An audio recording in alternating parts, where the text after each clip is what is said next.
Hello everyone, I am back today with a revision of the lesson The Little Match Girl, written by Hans Christian Andersen. But before I start with the revision, if you have still not subscribed to my channel, please do it and do press the like button of this video, right? So you are familiar with the story. Here I begin with the questions without wasting the time. Question number 1. What is the setting of the story? Well, the setting of the story is a small town in Denmark in a cold winter, right? The time is dusk, almost night, and it is the last night of the year. Question number 2. Show the contrast brought forward in the beginning of the story. Yes, there is a contrast which has been put forward by the author in the beginning of the story. On one side, there is the festive look with joy, happiness, and celebrations which have ended of the snow Christmas, and now it is the new year the very next day. It is lighting and smell of delicious dishes in contrast to a little poor girl who is barehead and barefoot, and she is roaming aimlessly. That is the contrast, right? Question number 3. Where is the little girl? What special occasion is it? And what is the atmosphere where she is? So where is the little girl? The little girl is out in the open in the street. What special occasion it is? It is New Year's Eve. What is the atmosphere? It is cold and gloomy winter evening in the street. 3 questions in one question, 1 sentence for 1 question each. If you write like this, to the point with the textual words, you will get all 3 on 3. Next question. How is she dressed? What does it reveal of her? So how is she dressed? She is dressed to the bare minimum. The textual words used in the story are bare head and barefoot. Right? Then that means she is not at all adequately dressed according to the season and the time. And there is nothing proper to cover her head. And what does it reveal? It reveals that she belongs to the low strata of society, that is, she is very poor, that she cannot even afford the basic things required for a living. Question number 5. What do you know all about her slippers? So you have to pick up those 3 to 4 sentences given in the second paragraph of the story. Number 1, her slippers were old ones and they belonged to her mother. Number 2, they were too big for her. Number 3, while she ran across the street in order to save herself from the fast moving carriages, she lost her slippers. Number 4, she could not get them back as one of them could not be located and the other one was taken away by a boy. So these are 4 textual points for this answer. Question number 6. Where is she going? For what purpose? Who sends her? Again, 3 questions in a question, so 3 sentences. Where is she going? She is going in the streets. For what purpose? She is going to sell matches in order to earn money. Who sends her? Her father sends her. Question number 7. Describe the girl's appearance. The textual words. Number 1, she has no slippers. That means she is barefoot. Number 2, her feet have become red and blue due to intense cold. Number 3, she is even barehead. That is nothing to protect her from cold. Number 4, she has golden curly hair up to her neck. Number 5, she has a pretty face. And number 6, she is shivering, hungry, and a picture of misery. All words given in the lesson. So you have to write these words in the answer. If you write in general, she is a very poor girl, she is not adequately dressed. No. How is she not adequately dressed? Bare head, barefoot. These are the words which are mentioned in the story. Next, question number 8. When darkness sets in, what does she see and feel? What is your impression about her? When darkness spreads, what does she see and what does she feel? So when darkness spreads in the light, she sees light shining in every house. Then what does she feel? She feels the smell of rich food, of delicious dishes coming out from every home. What is your impression about now? We feel very sad and concerned, and our heart cries out that that at this moment when the whole world is celebrating the New Year's Eve, she is literally hungry for food and feeling very cold. Then question number 9. Why did not she go back home? There are 3 reasons. She did not go back home because she was not able to sell even a single matchstick. Number 2, she was very scared of her father, that he will beat her for not earning any penny. And number 3, even her house was a very cold place which could hardly protect her from cold. These are the 3 reasons that she did not go back home. Next question, describe her house. So pick out the textual words from the book only. Describe her house. Her house was only the roof above. Number 1. The wind whistled through that. Number 2. There were the largest cracks. Number 3, which was stuffed with straws and rags. Number 4. These are the 4 textual words and phrases which are to be in your answer. If you just write that her house was not a proper house, there was no proper ceiling, no, those are not the textual words. You have to support your answer with the words from the text. Question number 11. Where did she settle down? Yes. So again you have to pick out the words from the text only. She huddled down in a heap in a corner formed by 2 houses which projected further out into the street than the other. So you can even put them in your words, or otherwise you just learn this line that she tried to settle down in one corner of the road where there were 2 houses and one house had been projected a little out, and she settled in that square. Next question. Why does the author use the word dare in the line, if only she dared pull just one small match from the packet? So what does the word dare over here means? So the author uses the word dare to tell that she was so scared of her father that her father might scold her for using one of the matchsticks. And number 2 point, she was so poor that she could not think of wasting even a single matchstick to warm herself. Right, next question. What does she see in the light of the first match? Remember, she lit 4 matchsticks. So what did she see in the light of the first match? When she lit the first match, she saw a great stove with polished brass knobs and ornaments, and she enjoyed the lovely warmth of it. Or in other words, the question can come, what does the great stove symbolize? It symbolizes great warmth. That means her need, her desire for getting warmth. Next question. What happened to the flame?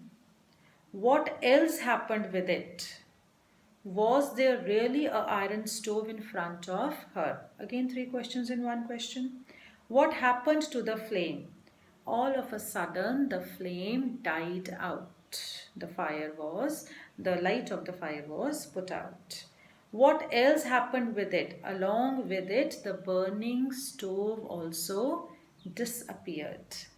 Was there really a warm iron stove? No, there was no iron stove over there. It is just the hallucination or her extreme desire or her imagination. When you lack something, then you imagine that thing in your dreams and imaginations. So the words used for the four matchsticks is, what did she see? We can say she had four visions or she had four dreams. Question number 15. When the light went out, what was in her hand? What does it represent? So when the light went out, she had a burnt out matchstick in her hand. What does it represent? It is grey and black in color and it represents mourning, sadness and depression. वो जो बचा कुचा माचिस की तीली का रह जाता है. Right? Next question. What happened when she lit the second match? There are two different questions. What did she see when she lit the second match? And this is what happened. There is a difference between the two. So what happened when she lit the second match? When she lit the second match, it burnt clearly and it fell upon the wall. The bricks became transparent like gauze. Gauze or gauze, however you pronounce it. Right? Next question. What does she see when she lights a second match? Now, when she lights the second match, she sees a shining white cloth spread on the table, number one. Then she sees it is covered with beautiful china, number two. In the center of the table is stood a roast goose stuffed with prunes and apples, steaming deliciously, and the goose coming forward towards her. Right? If this is a long question, you can put the rest of the points also in this answer, like the goose hopped and waddled towards it with knives and forks, which I'm going to discuss in the next question. What strange thing happens then? Does the goose reach the girl? The strange thing happened after this is that the deliciously steaming goose jumps out of the dish and starts walking towards the girl with the knife and fork still at its back. Does the goose reach the girl? No, the goose does not reach the girl. Before it could reach there, even the second match died out. वो भी बुझ गई. Next, question number 19. What does she see when she strikes the third match? What was the girl's best experience of a Christmas tree so far? How is this tree different? Three questions in one question. What does she see when she strikes another match? When she strikes the third match, she sees a beautiful Christmas tree. What was the girl's best experience of a Christmas tree so far? The girl had seen a Christmas tree last year through the glass doors of a merchant house. How is this tree different? This tree is much larger and lovelier than the one she had seen last year in the merchant's house. Question number 20. How is this experience different from the earlier ones? How many similar experiences did she have so far? What are they? Now the third matchstick, this third experience is different from the first two experiences because the first two experiences fulfill her desire of warmth and food. Iron stove stands for warmth and goose stands for food. Whereas the sight of a Christmas tree fulfills her social and cultural desire, that she wants to be a part of the society and wants to enjoy all the festivities which the whole world is enjoying. Right? Next, question number 21. Why did the little girl reach forward with both hands? How is this vision different from the previous ones? Well, the little girl reached forward with both the hands in order to touch the attractive colored balls and attractive candles of the tree. How is this vision different from the previous one? This vision is different because in this, when the third matchstick was lit, the candles on the Christmas tree rose higher and remained visible. Right? Next, question number 22. Why does the little girl say, now someone is dying? Well, the candles on the Christmas tree went up in the sky and turned into bright stars. One of them fell down like a shooting star. The moment she saw that falling star, she was reminded of her grandmother who had told that whenever a star comes down, a soul goes up to God. Question number 23. What do you know about the grandmother? When do you hear about the grandmother in the story? And what is this technique called? So, what do you know about the grandmother? We know about the grandmother that the grandmother was very good to her and she was the only one who had loved the girl in her throughout her life. When do you hear about the grandmother? We hear about the grandmother after the third vision when she sees the shooting star coming down. At that time, the author introduces us to the grandmother. What is this technique called? This technique is called flashback. Next, question number 24. When did the grandmother appear? What was the girl's reaction? So when she struck the next, that is the fourth match, at that time the grandmother appeared. What was the girl's reaction? The girl was thrilled, greatly overjoyed, happy to see her grandmother. Next question. What did she quickly do to overcome the difficulty that she faced earlier? And what words are used for her grandmother?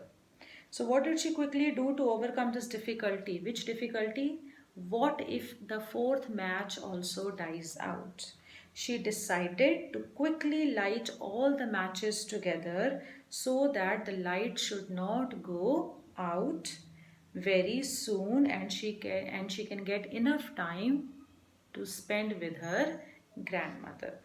Then what are the words used for the grandmother? You have to take out all the textual words from the story. The words used for the grandmother are on page number 90. They are given. Third last paragraph. Bright, shining, looking so gentle, kind and loving.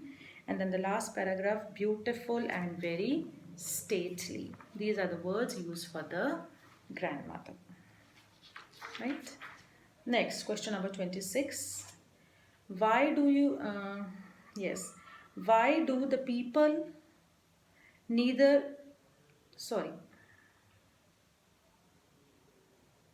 why do the people neither cold nor hunger or fear? Sorry, why did the girl, it's not the people, it's the misprint out here. Why did the girl neither know cold nor hunger or fear? In reality, what happened? Well, the grandmother took the girl in her hands and went to heaven where there is neither cold nor hunger or fear. She had gone to God. In reality, what had happened? In reality, the girl had died out of cold and hunger. Next question. What did people see the next morning? What did the people assume from what they saw? What amazed them? The next morning, people saw a girl with smiling lips frozen to death. She was still holding matches in her hand, some burnt. And what did the people assume? They assumed that she was trying to keep herself warm by lighting the matchsticks. And they were amazed that the girl in her, even after her death, looked very happy in spite of the fact that she was shivering to death. Question number 28. How can the story be both beautiful, how can the story be beautiful, tragic and happy at the same time? Well, the story is beautiful because the girl gets to see four beautiful dreams or visions. Well, the story is tragic because the little girl died out of cold and hunger in severe winter. And how can the story be happy? The story is happy because ultimately the girl is happy as she got united with her grandmother and went to God. Question number 29. Name the four visions. Well, there were four visions. Number one was the vision of warmth, which she sees in the iron stove. Number two, the vision of food, which she sees in the goose. Number three, the vision of joy and celebrations, which she sees in the Christmas tree. And number four, the vision of love, which she sees in her grandmother. Right? And the last question, state the irony in the story. The irony in the story is that the little girl sold matches, which stands for fire and warmth. But the little girl herself was bare feet and barefoot.